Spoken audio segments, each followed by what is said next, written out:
Good evening, Eswatini, and welcome to the 8 p.m. news broadcast brought to you by Eswatini TV. My name is Nondobego Nzabgelwago. Let's take a look at tonight's headlines. The government of Eswatini, through the Ministry of Commerce, has set up an MSME revolving fund valued at 45 emalangeni. Government is in the process of training primary school head teachers on health precautions against COVID-19. The Eswatini government has been able to pay more than 3 million emalangeni to over 8,000 laid-off workers. And now for the news. The Prime Minister, Ambrose Dlamini, says government, through the Ministry of Commerce, has set up an MSME revolving fund valued at 45 million emalangeni, which is targeted at assisting small and medium businesses that have been affected by COVID-19. The Prime Minister was speaking at Cabinet when addressing the media today. Speaking when addressing the media at Cabinet offices, the Prime Minister Ambrose Dlamini says the repulsive arm of the coronavirus has tightened its grip in the country's economy and region over the past 4 weeks. The Prime Minister says the kingdom has seen a huge surge of deaths and infections, with figures standing at 43 deaths and 2,775 positive cases as of Monday morning. The Prime Minister expressed his condolences to the families, relatives and friends of all the dearly departed and further assured the Eswatini of government's commitment to step up response to help save the lives of the country's citizens. The Prime Minister then announced a new set of guidelines aimed at reducing deaths due to COVID-19, and they are being implemented by the Ministry of Health. Improving turnaround time for COVID-19 results through offering priority testing of those with symptoms and those already severely ill and admitted at various health facilities. Improving care of suspected cases in regional hospitals by deploying additional equipment such as ventilators and oxygen delivering apparatus. Further training of health workers in the management of non-communicable diseases such as diabetes and hypertension in COVID-19 cases. Decentralizing COVID-19 care for mild disease to other hospitals other than the ones designated for COVID-19. The Prime Minister further says government, through the Ministry of Commerce, Industry and Trade, has set up a micro, small and medium enterprise revolving fund. Micro, small, medium enterprise fund. Government, through the Ministry of Commerce, Industry and Trade, has set up an MSME revolving fund. The fund, which is to the value of 45 million emalangeni, is targeted at assisting small and medium businesses that have been adversely affected by the impact of the COVID-19 pandemic. Modalities and details on the fund will be announced by the Ministry of Commerce, Industry and Trade in due course. The Prime Minister says the Ministry of Commerce, Industry and Trade has inspected over 1,300 businesses with the assistance of regional administrators, police and the National Disaster Management Agency for compliance to COVID-19 regulations. For Eswatini TV News, I'm Lincoln Gule with Busiso Ngubane in Babane. The Prime Minister, Ambrose Dlamini, says government has commenced the process of training primary school head teachers and chairpersons of school committees on health precautions against COVID-19, and in the meantime, government will monitor the situation to determine when the next reopening phase can be implemented. He said this during a press conference on government's response to COVID-19. The Prime Minister says it has been 4 weeks since high schools and tertiary institutions resumed lessons, and government continues to monitor the situation to secure the safety of both teachers and students. He says by ensuring this, the Ministry of Education has engaged principals to get updates on the progress and experiences of schools under the circumstances provided by coronavirus. Following the announcement that schools would open in a phased approach, government has commenced a process of training primary schools head teachers and chairpersons of school committees. In the meantime, we will monitor and observe the situation in high schools to determine when and how the next reopening phase can be implemented. We have an obligation to ensure that schools reopening is done with consistent and uncompromising adherence to the overall COVID-19 health guidelines to protect learners, teachers, and support staff. Schools cannot remain closed indefinitely, as that poses a risk to children's education, increases inequality and social cohesion, amongst others. Prime Minister says government is indebted to all teachers and education stakeholders who have put the interests of their students at heart, regardless of the challenges and risks they encounter each and every day. He says government will continue to support schools to remain a safe environment for learning even during these times. Reporting, I'm Lungelele Makakula with Sibusiso Ngubane in Mbabane. The Prime Minister, Ambrose Dlamini, says government has been able to pay over 3 million emalangeni to 8,238 workers who were laid off without pay due to the outbreak of the COVID-19 pandemic. The Prime Minister was speaking during a press conference at Cabinet offices today. The Prime Minister says the impact of the virus on livelihoods of the vulnerable has been severe over the past 6 months.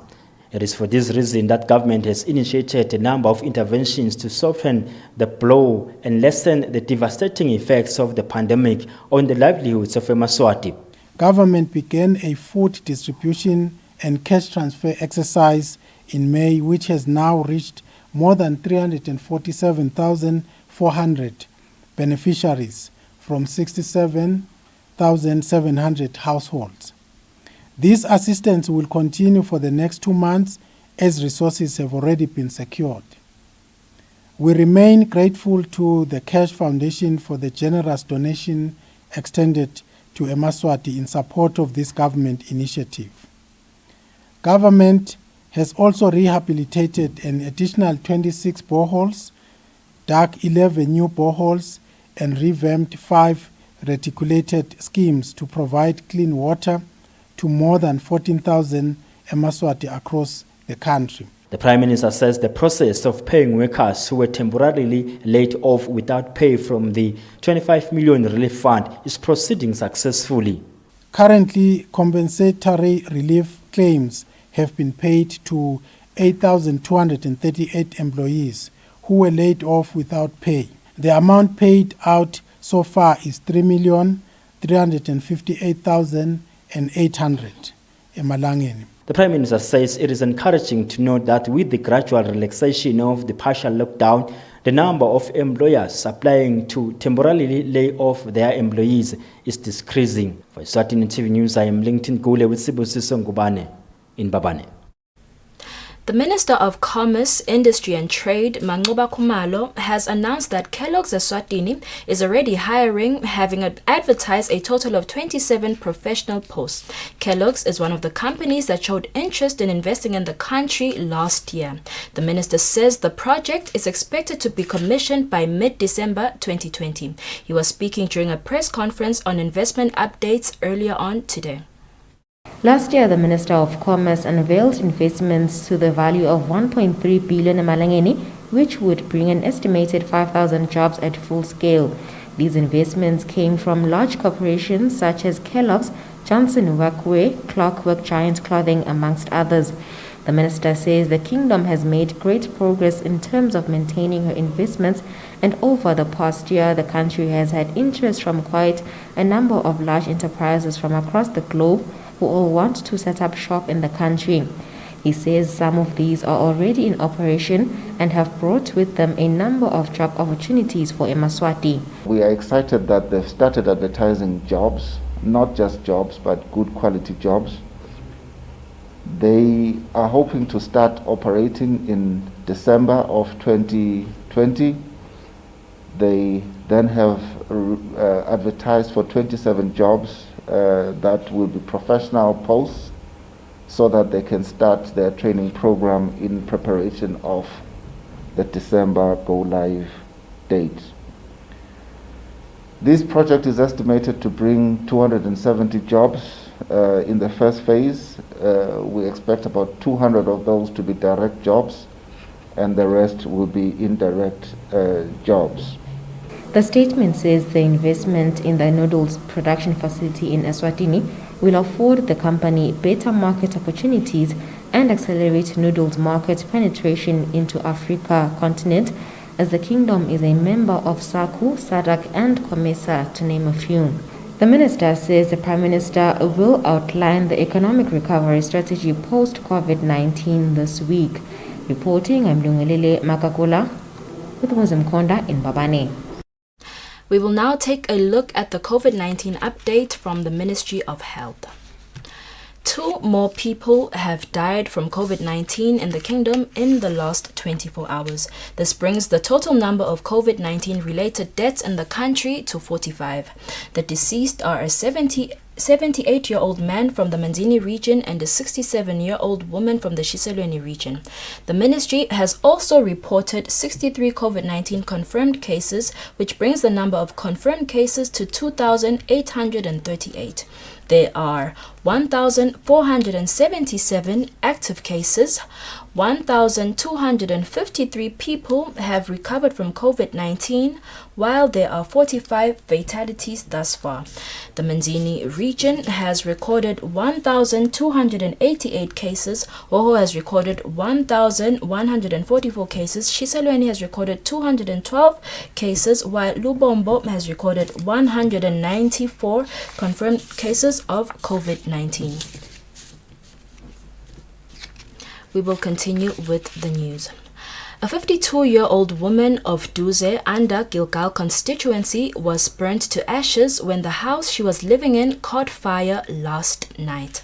The police public relations officer, Superintendent Pindile Vilagati, confirmed this report. On a Sunday night at Duze under Gilgal constituency, a 3-bedroom house was burnt to ashes at a certain Buthelezi homestead. Inside the house, there was a 52-year-old woman who was also burnt to ashes. The deceased husband, David Buthelezi, says he was not around when the traffic incident happened. He says his late wife stayed with her 2 granddaughters who were to look after her.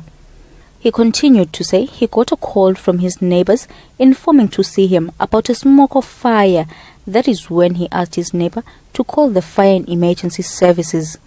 He says when he got home, the house was on fire and the firefighters were working hard to extinguish it, and they were able to take the remains of the deceased out of the house.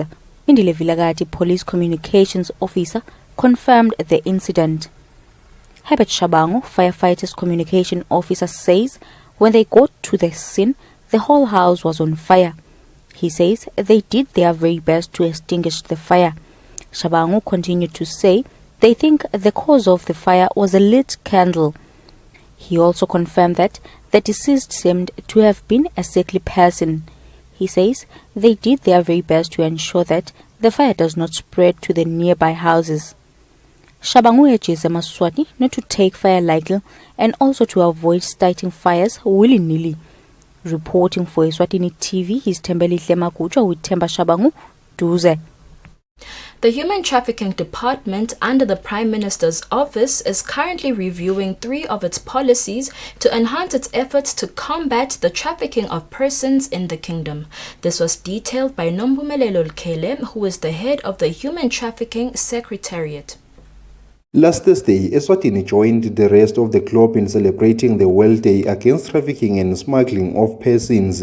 Human Trafficking Secretariat Head of Secretariat Nompumelelo Lukele says the Secretariat is already reviewing 3 of its policies, which include the victim identification process. We are intending to ensure that all the stakeholders relevant in terms of victim identification and the national referral mechanisms who give assistance to those identified as trafficked persons are actually capacitated enough, and they do receive an update or updated information in terms of their response. What we will be looking at particularly in terms of the theme is ensuring that first of all we do review our victim identification guidelines and the national referral mechanism. We are looking at having a workshop sometime in September in collaboration with the International Organization for Migration, which workshop will look at how we close gaps, if any have been identified in the two operational tools, and how we update in line with regional agreements, obligations, and or information that is given to the Secretariat. We are also looking at ensuring that any service provider within our international airport. The Kingdom of Eswatini continues to honor its obligations in accordance with international instruments such as the United Convention on Transnational Organized Crime. For Eswatini TV News, Fortune Dlangamandla with Zodwa Dlamini, Mbabane. Members of Simunya electricity scheme at Makele under Shiselweni region today met with officials from the Ministry of Natural Resources and the Eswatini Electricity Company to discuss the installation of electricity in 128 homesteads.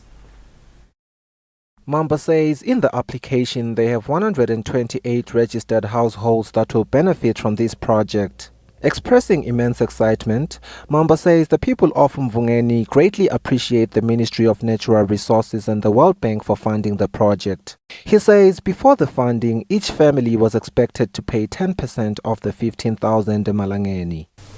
What is happening is part of development in our area, as our area is a rural area and people want to improve their lives. Speaking on behalf of the Ministry of Natural Resources and Energy, the Energy Assistant Officer Zwela Ngozo says the ministry has a program under the energy sector for installing electricity in rural areas called Rural Electrification. The program is assisted by funds from the World Bank to help electric schemes, with which Simunya Electric Scheme has benefited from. Speaking on behalf of the Eswatini Electricity Company, the Communications Officer Kaya Mavuso says the company emphasizes the importance of collaboration from the community. As Eswatini Electricity Company, we are the implementing agent of this project. Since the beginning of last week, we have started a stakeholder engagement exercise which involves visiting certain communities that will be affected by this project. About 8,000 homesteads are going to benefit from this project through rural electrification. So our stakeholder management program that we are doing currently is to make sure that we highlight the expectations from EEC, the expectations from World Bank, and the expectations that we're expecting from those communities that will be affected and those that will benefit. Reporting for Eswatini TV News, Ifiso Ngomalo, with Smova Shongwe, Mvungeni Hlatikulu.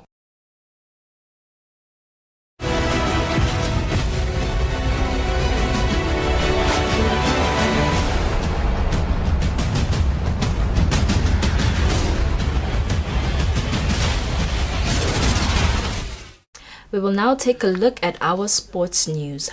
Eswatini Tennis Association Secretary General Ngaba Mkhaliphi says the association is still moving in line with one of its main objectives, which is to see women getting the same opportunities as men in practicing the sport locally.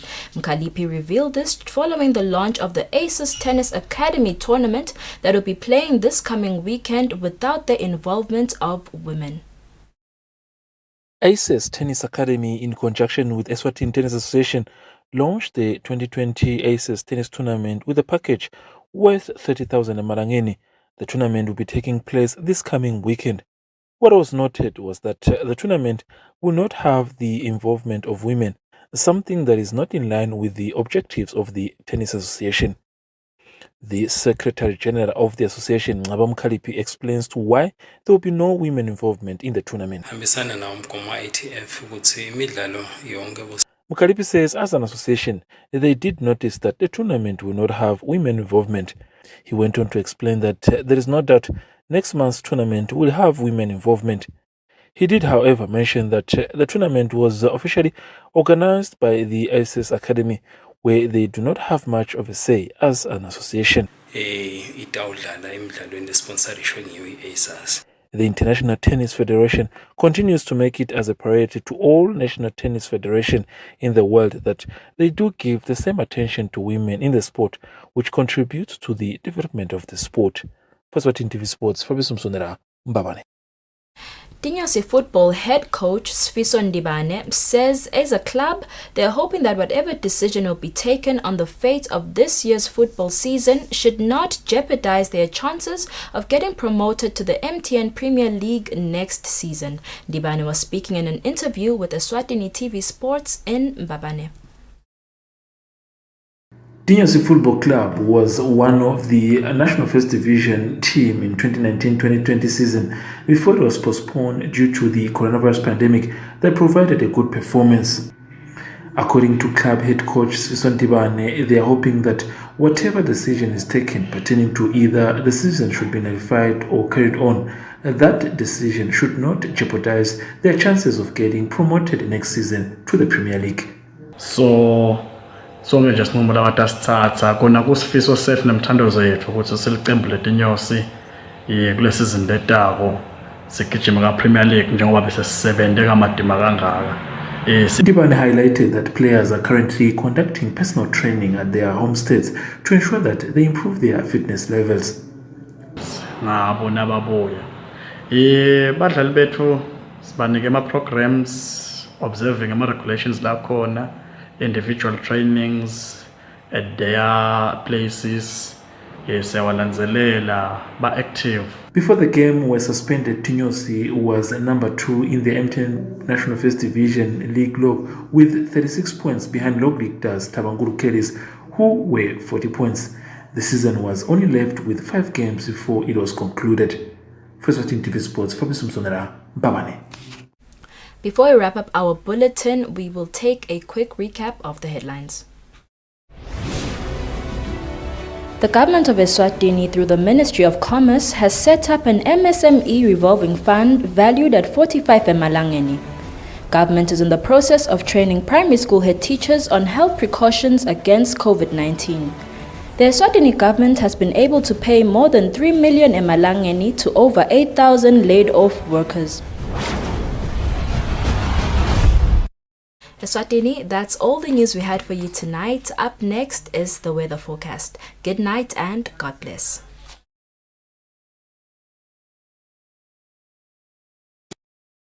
Don't you love that you always get more at Pep? Like Bramley scented tissue oil. Why get just one when you can take any 3 for only 50? And get ladies' Doral deodorant just $24.99 per 2-pack. Come to Pep for more great deals at the lowest prices by far.